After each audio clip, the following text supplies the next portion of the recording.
नमस्कार, ANB news देख रहे हैं आप। मैं हूं आपके साथ पल्लवी राजपूत और हमारे खास कार्यक्रम हरियाणा चौपाल में आप सभी का स्वागत है। और चलिए अब रुख कर लेते हैं खबरों का। हरियाणा विधानसभा का मानसून सत्र 20 अगस्त से शुरू होगा। आज हुई कैबिनेट की बैठक में यह निर्णय लिया गया है। इसके अलावा टोक्यो ओलंपिक में कांस्य पदक जीतने वाली हॉकी टीम में हरियाणा के दोनों खिलाड़ियों को 2.5 करोड़ रुपए और ग्रुप बी की नौकरी देने का फैसला लिया गया है।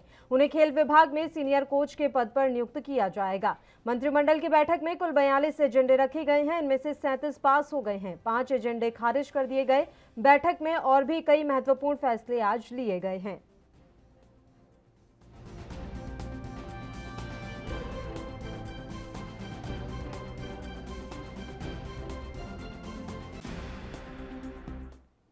और इस खबर पर तमाम जानकारी देने के लिए चंडीगढ़ से हमारे संवाददाता कुलवीर दीवान इस समय लाइव जुड़ गए हैं। सीधा उन्हीं का रुख कर लेते हैं। कुलवीर जी, हम आपसे सीधा सा सवाल ये करेंगे कि अभी जो हरियाणा विधानसभा का सत्र शुरू होने वाला है, कौन से मुद्दे इस बार हावी रहने वाले हैं, क्योंकि विपक्ष पूरी तरह से तैयार बैठा है कि किस तरीके से सरकार को घेरा जाए।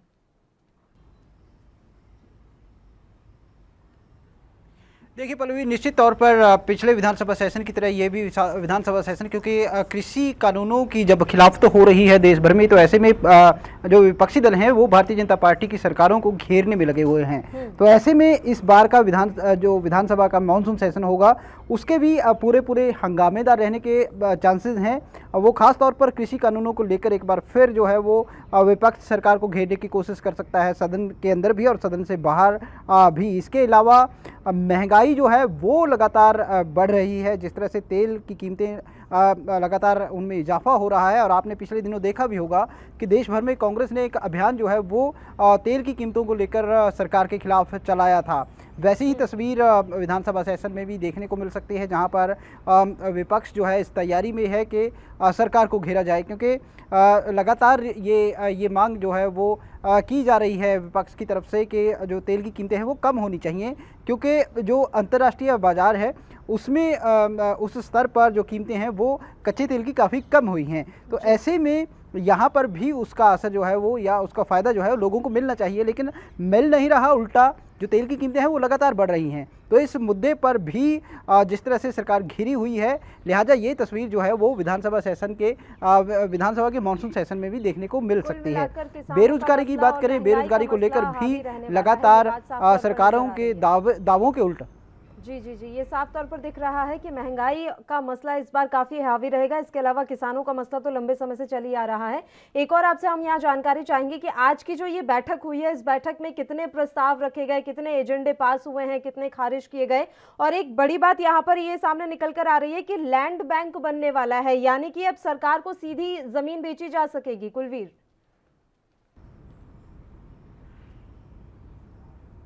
देखिए पल्लवी, काफ़ी अहम फैसला इसको कहा जा सकता है। और जहाँ तक आपने एजेंडों की बात की है, तो कुल 42 एजेंडे इस मीटिंग में आए थे। 3 घंटे के आसपास ये मीटिंग चली, जिसमें से 37 एजेंडों पर चर्चा हुई और कई अहम फैसले लिए गए। जैसे आपने लैंड बैंक की बात की, तो निश्चित तौर पर एक ये अलग व्यवस्था जो है वो हरियाणा द्वारा की जा रही है, क्योंकि कई बार जब सरकार को ज़मीन चाहिए होती है उस वक्त बहुत ज़्यादा कठिनाई जो है वो सरकार को आती है, खासतौर पर जब कहीं रोड बनते हैं या फिर इस तरह की कोई सरकारी योजना जो है वो उस पर काम होता है। तो लैंड जो है वो परचेज करने में सरकार को काफ़ी ज़्यादा दिक्कत आती है, एक्वायर करने में।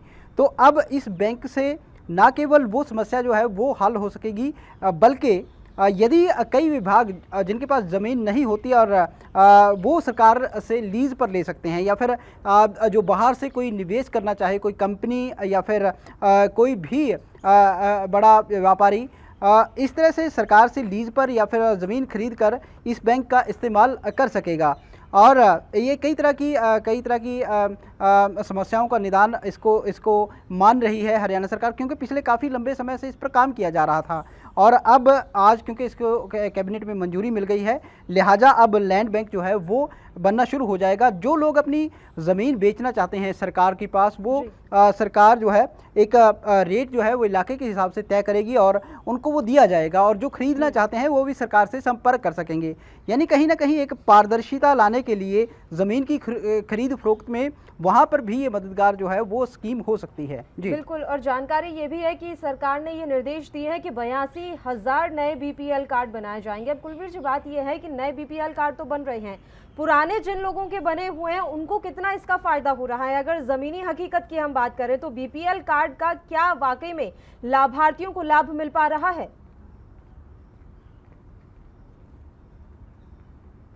देखिए पल्लवी, हरियाणा में इसके साथ ही एक परिवार पहचान पत्र जो है वो बनाए जा रहे हैं, यानी कि हर एक फैमिली की आईडी बनाई जा रही है जिसमें तमाम डाटा जो है वो उस परिवार की आमदनी से लेकर जो पारिवारिक सदस्य हैं उनकी तमाम जानकारी जो है इस डाटा में सरकार के पास पहुंच चुकी है।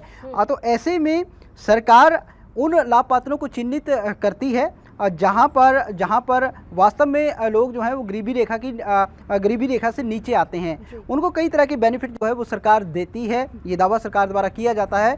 हालांकि यदा कदा इस तरह की शिकायतें भी आती हैं लोगों द्वारा कि जो सरकार दावे करती है उसके मुताबिक सुविधाएं जो है या लाभ जो है वो लोगों को नहीं मिलता। लेकिन सरकार के अपने दावे हैं। एक व्यवस्था जरूर कहा जा सकता है कि एक बेहतर व्यवस्था जो है परिवार पहचान पत्र के जरिए सरकार ने की है, जिसमें सारा रिकॉर्ड जो है वो सरकार के पास होता है। यानी यदि कोई पात्र जो है पिछले दिनों में आपने देखा भी होगा कि बहुत सारे ऐसे लोग जो लाभ पात्र नहीं होते या फिर इनकम टैक्स भरते भी हैं, और इस बार भी बहुत सारे ऐसे मामले जो हैं वो सरकार के संज्ञान में आए कि वो इनकम टैक्स भरते हुए भी अपने आप को जो है वो बीपीएल शो करते हैं, गरीब तबके से शो करते हैं और सरकारी योजनाओं का फ़ायदा लेते हैं। तो ये जो परिवार पहचान पत्र योजना है सरकार की, इसमें इस तरह का खेल जो है वो नहीं खेला जा सकेगा। इस तरह के खेल से सरकार को जो चुना है लगाने की एक व्यवस्था होती थी पहले, वो नहीं हो पाएगी। जी बिल्कुल, जानकारी ये भी मिल रही है कि अब कच्ची भर्ती के लिए भी सरकार की तरफ से कवायदें शुरू की जाएंगी। देखिए पल्लवी, यहाँ पे भी एक बड़ा खेल होता था, क्योंकि जो खासतौर पर सरकारी विभागों में जब कच्चे कर्मचारियों की भर्ती की जाती है तो वो एक ठेका जो है, ठेका प्रथा इसको बोलेंगे, क्योंकि आउटसोर्सिंग पे रखने के लिए कंपनीज़ को ठेका जो है वो दे दिया जाता था।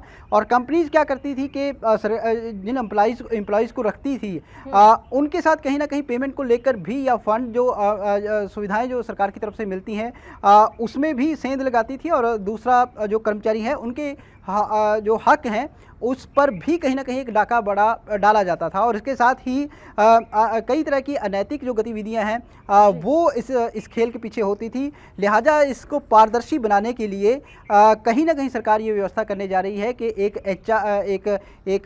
एक डिपार्टमेंट बकायदा बनाया जाएगा जो सरकारी एजेंसी होगी, और जो सरकारी विभागों में आउटसोर्सिंग से कर्मचारी रखे जाते हैं उनको सेवा जो है ये एजेंसी प्रदान करेगी। यानी कि सरकार की जो रिक्वायरमेंट होगी वो इस एजेंसी के थ्रू कर्मचारियों की पूरी होगी। और इसके साथ ही कर्मचारियों से जुड़ी एक और निर्णय भी इस कैबिनेट की बैठक में लिया गया है हरियाणा सरकार द्वारा, वो ये कि एक एचआर डिपार्टमेंट जो है वो बनाया जाएगा हरियाणा में, जो हरियाणा के जो कर्मचारी हैं, सरकारी कर्मचारी हैं, उनकी जो समस्याएं होंगी उनका हल करेगा, या फिर उनके जो मामले होंगे, जिस तरह से किसी भी प्राइवेट फर्म में एक एचआर डिपार्टमेंट होता है बाकायदा, वो तमाम मामले जो है वो सरकारी कर्मचारियों के देखता है, लेकिन सरकारी तौर पर जो व्यवस्था है वो इस तरह की नहीं। आपके साथ इस मसले पर चर्चा ऐसे ही जारी रहेगी। बस एक छोटे से ब्रेक के लिए हमें बुलेटिन में रुकना है, फौरन हाजिर होंगे।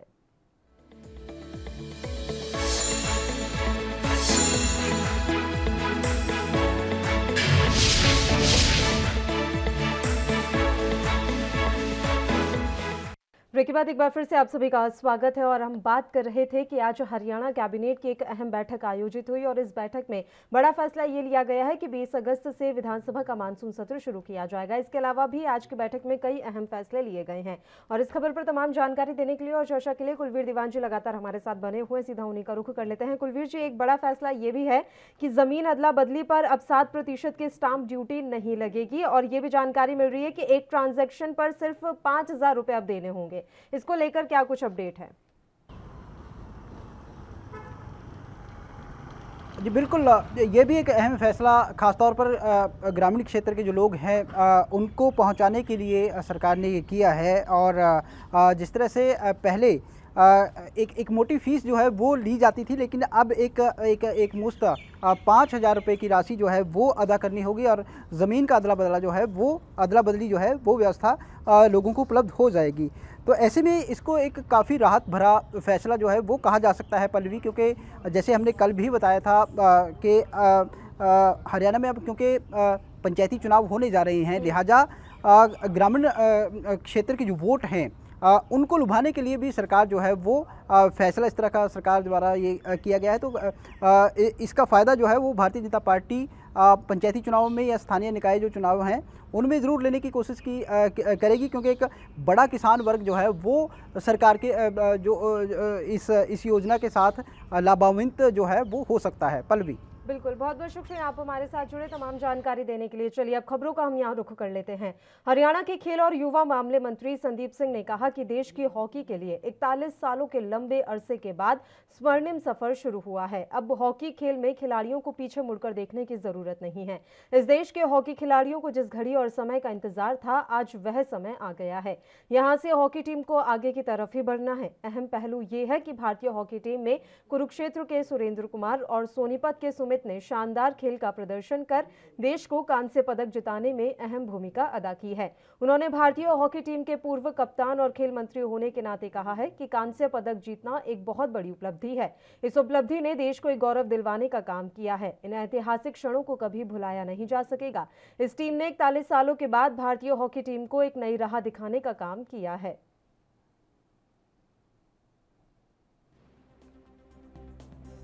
देखिए, बहुत बड़ा मेडल है इंडियन हॉकी के लिए। 41 साल बाद मेडल आना, भले ही ब्रॉन्ज मेडल हो, लेकिन मेरे लिए ये मेडल गोल्ड है, क्योंकि 41 साल बाद इतना बड़ा उपलब्धि करना हॉकी में, क्योंकि जब भी मैं देखता था, मैं भी ओलंपिक्स खेला हूँ, तो हमारी कहीं ना कहीं चूक रह जाती थी। तो आज वो चूक को इंडियन हॉकी टीम ने पूरा किया है और पूरे खेल जगत के लिए और पूरे हॉकी जगत के लिए बहुत बड़ी खबर है। मैं इसका श्रेय पूरा का पूरा खिलाड़ियों को, उनकी मैनेजमेंट को और उनके परिवार को देती है। तो 3-1 से आगे होते हुए जर्मनी को पिछाड़ना 5-4 से बहुत बड़ी बात है इंडियन हॉकी टीम के लिए, और पॉजिटिवली बहुत बड़ा रिजल्ट है, और मेरे लिए ये हॉकी में गोल्ड ही है। महिला हॉकी टीम के पास अभी भी एक अवसर है, उनको किस तरह? देखिए, उनको भी मेडल लाना है। मैंने पहले भी कहा था कि आखिरी मैच है और ऑल आउट खेलें, मेडल हमारा है। जो टीम मेंबर्स हैं उसमें हरियाणा के भी कई खिलाड़ी हैं, तो वो आपके साथ भी खेल रहे हैं, तो उनको उनकी जीत के बाद आपसे उनकी कोई बात हुई आज? देखिए, अभी जस्ट मैच ख़त्म हुआ है और मैं आप लोगों के साथ बातचीत में लग गया हूँ। तो डेफिनेटली मैं सुमित और सुरेंद्र दोनों हमारे हरियाणा के खिलाड़ी हैं, और पूरे देश भर के खिलाड़ियों को जो हमारे इंडियन टीम में रिप्रेजेंट कर रहे हैं उनको भी बधाई देता हूँ, और सुमित और सुरेंद्र को बधाई देता हूँ, उनके परिवार वालों को बधाई देता हूँ, जिन्होंने इतना योगदान देके अपनी इंडियन हॉकी टीम में इनको भेजा और वहाँ पर उन्होंने मेडल जीता। मैं टोक्यो ओलंपिक में पहला मैच जीतकर क्वार्टर फाइनल में पहुंचे विनेश फोगाट को दूसरे मैच में हार का सामना करना पड़ा, जिसकी वजह से विनेश का ओलंपिक में गोल्ड जीतने का सपना अधूरा रह गया। वहीं विनेश के हार से चरखा दादरी में रहने वाले विनेश के परिजन काफी गम में हैं। द्रोणाचार्य अवार्डी महावीर पहलवान ने कहा कि विदेशी कोचों द्वारा ट्रेनिंग दी गई, उन पर अब खास विश्वास नहीं है। ट्रेनिंग में खामियां रही, इसलिए बेटी गोल्ड नहीं जीत पाई। उन्होंने कहा कि अब वो खुद विनेश को ट्रेनिंग देंगे और अगले ओलंपिक में बेटी देश के लिए गोल्ड लेकर आएगी। महावीर ने कहा कि कांस्य पदक चाहे कितने ले आओ, कोई मायने नहीं। अब की बार बेटी गोल्ड नहीं ला पाई, गम जरूर है। इस हार की भरपाई वे बेटी को स्वयं ट्रेनिंग देकर अगले ओलंपिक में पूरी करवाएंगे।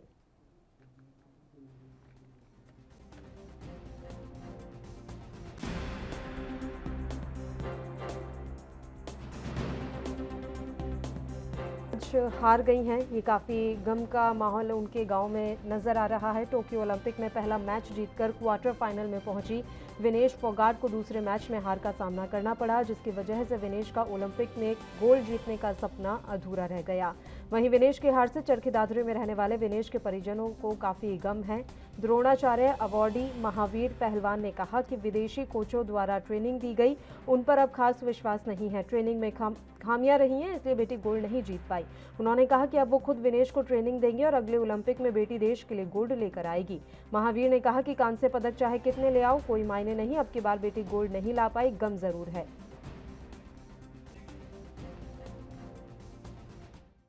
और बुलेटिन में फिलहाल एक छोटे से ब्रेक के लिए हम यहाँ रुक रहे हैं। आप देखते रहिए ANB न्यूज़।